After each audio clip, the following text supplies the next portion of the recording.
Up until this point in our semester, the only calculus that we've really done has been to do some derivatives with vector valued functions, like parameterized curves, finding their velocity vectors. And that wasn't a new kind of calculus per se, because we figured out that to take the derivative of a vector valued function, we just take the ordinary derivative of each one of the components, right? So there's nothing new under the sun. We're just taking a derivative sort of multiple times. What we haven't gotten the tools to do until we're just about to now is to begin to investigate the calculus of functions of several variables. So if I have a scalar valued function, say, that takes multiple variables as an input, how do I do calculus with that kind of function? And the first topic, as it is in any calculus class, is how do we take the limits of functions of several variables. And even just in trying to study this topic, I think we already are going to begin to get a sense of why there's a lot more to say about multivariable functions compared to single variable functions. So at the beginning of today's class, I talked a little bit in our discussion about parameterizing curves and surfaces about this idea that when I have a curve, which is kind of a one-dimensional thing, there's really only two choices that I have if I'm standing somewhere on that curve of which direction to move. I can move forward or I can move back. And so in single variable calculus, when we study limits, there are really only two kinds of limits that we are ever interested in, and they come from kind of reversing this picture in some ways. If I want the limit of a single variable function as I approach a point, I can only approach that point from two different directions. I can approach it from the right, or I can approach it from the left. And in order for a limit in single variable calculus to exist, those limits coming from the right and from the left have to both exist, and they have to agree with one another. But because there are only two ways to approach a certain x value along the x-axis, because the x-axis is one-dimensional, those are the only two limits that we cared about in single variable calculus. But if we have more than one variable in the mix, as we would if, for example, we're living on a surface where there's two parameters, and so there's two independent directions that I can move, if I want to take a limit of a function as I approach a point on a surface, or a point whose domain is a subset of a two-dimensional space like the xy plane, then I have one direction that I can approach that point is along, say, the x-axis direction. Another point would be along the y-axis direction. So I can approach it from the left, from the right, but also from the top and from the bottom. But I can also approach it from any oblique angle in between. I can also not necessarily approach it along straight lines. I can also approach it along curved lines. Suddenly, there are infinitely many different ways for us to approach a point in the domain of a function of multiple variables. And so even the question of limits of multivariable functions is immediately more challenging than it was in single variable calculus. No longer do we have to just check a right-hand and a left-hand limit to figure out whether a limit exists. In order for a limit to exist in multivariable calculus, its value has to exist and be the same no matter how, in all those infinitely many different ways, we choose to approach the point at which we're investigating the limit. So that's kind of setting the degree of difficulty of what we're doing here, in a sense. So the preview activity for this section was quite long, and so rather than having us get lost in the weeds on that, I'd like to kind of charge ahead as efficiently as possible here into getting us to do some kind of activity. And so true to form, to how best practices in teaching calculus have emerged in my lifetime, what we're going to do is investigate the question of the limit of a multivariable function, and we'll start on the first activity by using this multivariable function, y over the square root of x squared plus y squared, and investigate its limits as we approach the origin, 0, 0. So the first part of this activity is just going to ask you, well, what do we know, if anything, about the value of the function, f of xy, at the origin? So if I plug 0, 0 into this function, what happens? And then after that, we start to investigate the limits, various types of limits that we might get as we approach 0, 0 from different directions in the domain. We do that from a numerical point of view by looking at this table of values of the function. We'll also do it from an algebraic point of view by essentially taking slices, taking traces of this surface, to turn this surface into some curves, and then taking the one variable, single variable limits of the function along those curves. So that is a viable strategy for trying to investigate existence of limits along a surface. Slice the surface with a vertical plane, you get a curve, and now we get a single variable limit, because we can only approach along a curve from two different directions, from the right and from the left. And so you'll do it algebraically.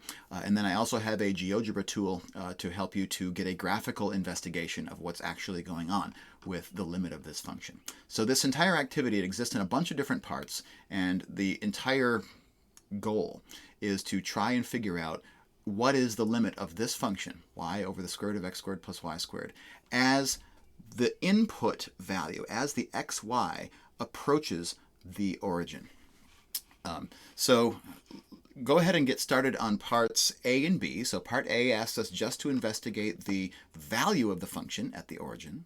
And then part B has you using a table of values to see if you can get a hint as to whether this function has a limit at the origin, and if so, what that limit ought to be.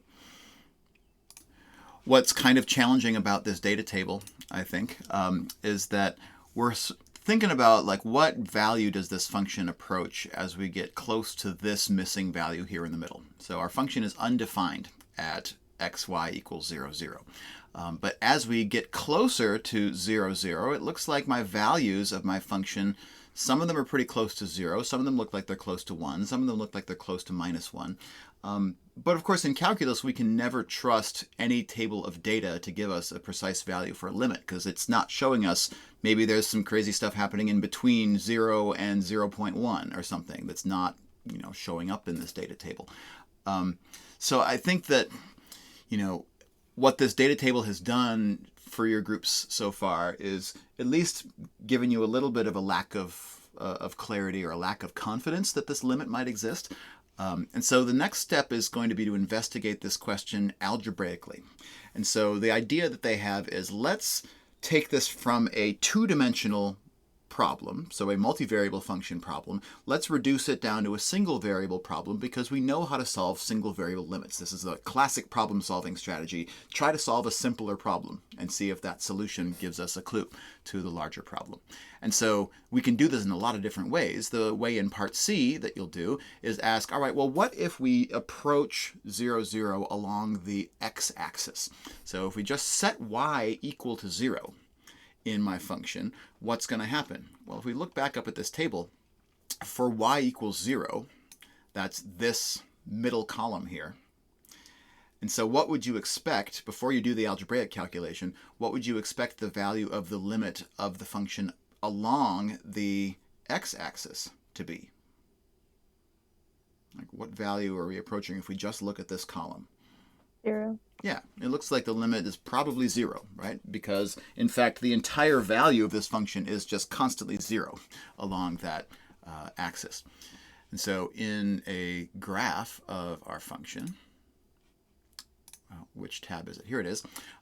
This is what that approach would look like. So here's the x-axis, and what we've done here is taken a trace of the graph of this surface through the plane y equals 0, which intersects the x-axis. And this black line right here is that trace. Browser is running out of memory here.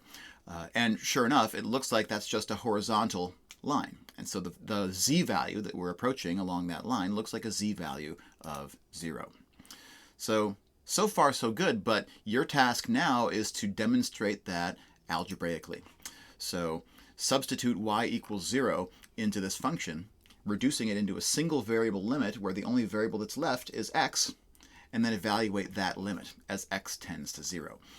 Once you do that, then there's a second version to do in part D, where instead of approaching along the x-axis, we approach along the diagonal line y equals x. And so to do that, we substitute x for y, or y for x, whichever you like. And that reduces this multivariable question into a single variable limit question also.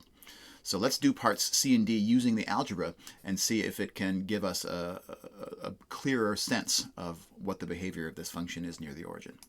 So you figured out here that the x-axis approach towards 0 is going to show a limit of 0.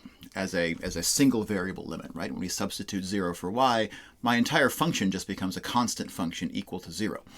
On the other hand, if we substitute x for y, so we're looking at an approach along the diagonal, we end up getting a constant function, but the value of that constant function is positive for positive values of x, because that square root of x squared becomes absolute value of x, and absolute value of x is equal to x when x is positive. So those x's cancel, we get 1 over radical 2.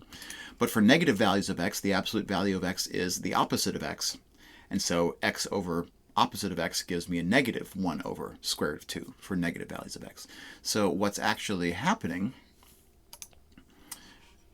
is, here's my x-axis approach that we talked about from part C, but my diagonal approach, turn off the x-axis one and turn on the diagonal one.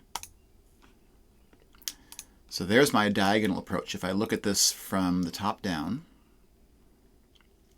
right, there's my diagonal y equals x, right, looking down from the top of the z-axis.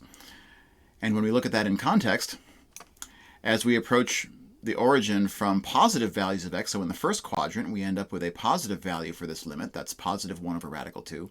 But if we do it along that diagonal on the negative side, we end up with a negative value for this limit. That's negative 1 over radical 2. So we can sort of see, this is sort of the classic example in single variable calculus of how to tell when a limit doesn't exist, right, is when we have this jump discontinuity type behavior. And that's what we're seeing in this particular vertical trace of this graph in the vertical but diagonal plane, y equals x. So given that, so here's my y equals x approach, and then my x-axis approach was nicer, right? It wasn't broken at all. It was just along 0. What do you think we can say about whether the limit as xy tends to 0, 0 of this function exists?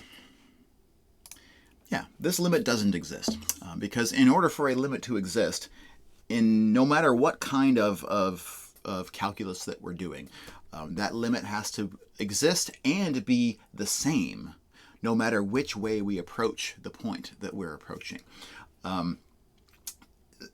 So in single variable calculus, there were just those two ways, from the right and from the left. But in multivariable calculus, there's a lot of different ways that we can approach a point at which we're taking a limit. And just looking at a couple of those different ways in this example already shows us that we are not going to get agreement in the value of this limit. Rather than have you do this last part F with algebra right now, I'd like you to do that part outside of class. But just to get us the picture of what is going on with that part. So here's that graph once again. And what part F is going to ask you to do algebraically is to imagine approaching the origin along a line y equals mx. Right, so a line of a slope of m, and then approaching the origin along that line. And as you vary the value of m, you can take a look at what happens to the value of the limit. And what that ends up looking like here, right, is if m is equal to 0, so I'm approaching along the x-axis, there's my limit of 0 that we discovered from before. But as I spin this line around to different slopes, we can see that the values of the limit as we approach the origin, they always exist somehow, but they're different depending on the slope that I choose, right?